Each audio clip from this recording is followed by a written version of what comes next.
Hey there, guys. Welcome back to the channel. So, I recently went out to go see the newest installment of the franchise called Final Destination Bloodlines. And this has been 14 years since we last had a Final Destination movie.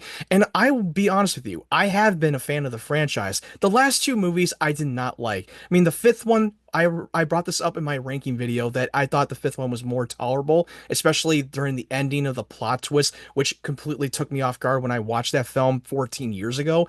But now we are going back into this world again, and I was always skeptical that the studio is just doing another cash grab because most of the all the Final Destination movies have been the same plot. It's just a copy and paste one after the other. And don't get me wrong, I have been entertained mostly the first three movies, but at the end of the day, they just make always the same plot, and it was kind of pointless. I mean, the whole message is that no matter what you do, you can't outrun death, and death will always come back at you. But this one, they did something a little bit different in Final Destination Bloodlines. You got this college girl who's having a recurring nightmare, and her family is being targeted by death, and she's got to go back to the source, the one that started it all, the person that had been able to outsmart death and tried to stop this whole from happening. And I will say, after coming out of Final Destination Bloodlines, I will say that this was bonkers fun. I had a great time watching this movie. Not gonna lie, I was scared to going into Final Destination Bloodlines and that it wasn't gonna live up to the hype, but I will say it did. The first 15 minutes or 20 minutes, I can't remember, the prologue of the skyline back in the 50s that was led by the character Iris, played by Bassinger. I'm sorry if I'm butchering her name. She was a scene stealer, and she was great in the first 15 minutes. The body count, the destruction really delivered. They did a little bit of the mixture of the practical effects and CGI and be able to balance it, and it really put me on the edge of my seat, and it managed to give time to develop the characters and give us time to breathe and make us root for them to live, and not the other way around. And it really did not disappoint. When we cut back to the present day time, I was so connected with some of the members of the family, and I never thought I was going to like them. The one character who is part of the main family is a character named Eric, played by Richard Harmon, and he had been in a lot of the television guest star roles here and there. But this is a guy who is a tattoo piercing dude, and I thought I was not gonna like him. I thought he was gonna be a total dick, but he is a dick, but he's a likable dick, and he's hilarious. He is my favorite part of the movie, and I was rooting for him to survive, and I wanted more of him in the movie. Like I said before, they did not disappoint with the body count and the kills, the gory, and the jump scares, and adding the more attention suspense. Just when you thought that this person was going to die that way, it pulls a 180 on you. And if you get the 180 reference from the franchise, you'll know what I'm talking about for those of you who are fans of the Final Destination franchise.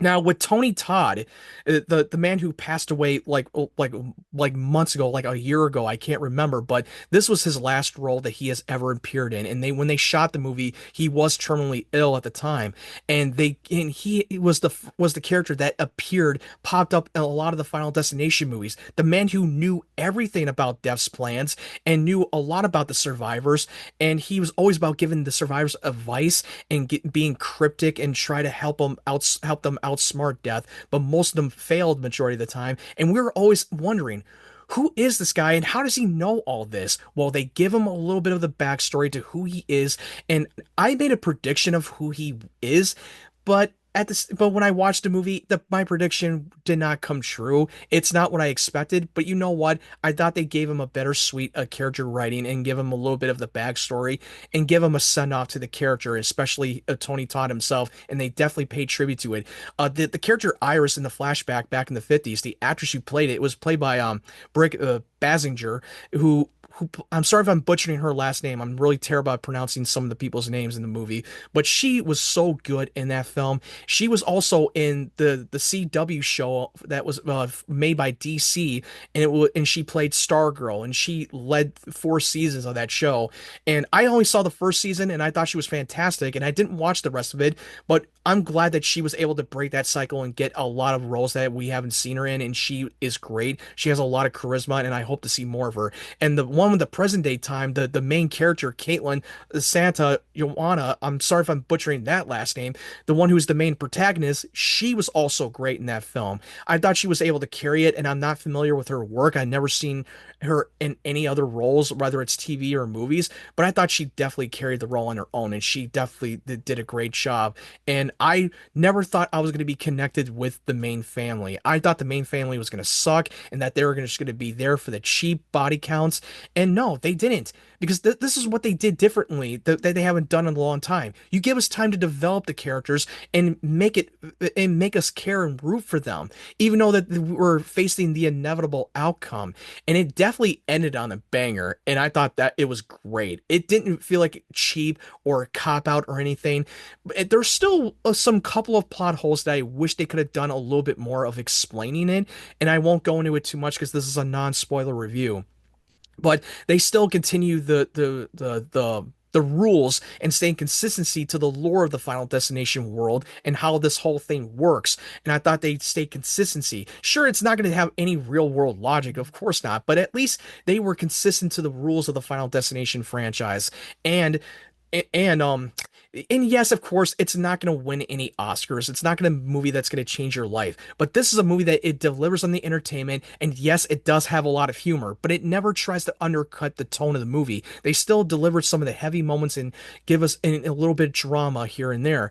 But I thought the humor really delivered. It never felt cheap. It never felt like it didn't stuck the landing. It did. I laughed a lot. A lot of people in the audience were laughing their ass off. Even with some of the characters that get killed off, they were fucking cracking up in the theater. I watched this on an IMAX screen, and the way that they kept changing the aspect ratio to the full frame, it was to show you the sign of when death is going to be coming at them. That was a great editing technique. I remember when someone used that technique before, and it was from the show Daredevil Born Again. They've only used that twice in 2 episodes of that show, and it seems like they took notes and watched it and used their version of it. And I thought they did a great job of executing it. And I recommend you should see this in IMAX, whether it's at AMC Theater or a 70 millimeter IMAX, whatever. I recommend it. This was a great time at the theater.